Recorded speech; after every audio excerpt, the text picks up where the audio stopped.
Now we're going to go over a torso elevated glute bridge. Get a bench or a couch or a box, something that you can rest the lower part of your scapula on and use it as a leverage point. You want to get your heels directly under your knees at the top of this movement and keep your chin tucked so your feet are flat on the ground with your heels lined up under your knees at a nice 90-degree angle.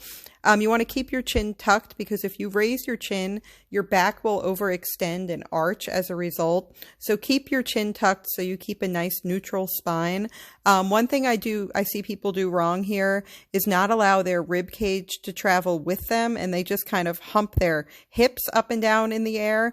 When you lower, you want to allow your rib cage to sink down with you too. So keep your abs braced so that if someone punched you, push your belly button out, it wouldn't hurt that bad. Push your heels into the ground. Also imagine that there are thumbtacks under your toes and you don't want to push into those thumbtacks. So keep that weight in your heels. Now, this isn't a full range hip thrust for a glute bridge. It is a shorter range of motion than a hip thrust. So once you feel your knees start to travel back as you lower, when you feel your knees coming towards your chest, that is when you want to pause and then push back up. Now to push back up, squeeze your butt cheeks together.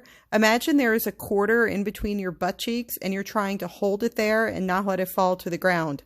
So you're pinching your butt cheeks, pushing up, and then squeezing your glutes at the top.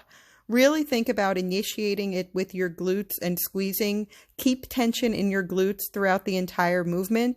So at the bottom is a pinch of the butt cheeks, push up, and then squeeze at the top. There you go. You got a torso elevated glute bridge.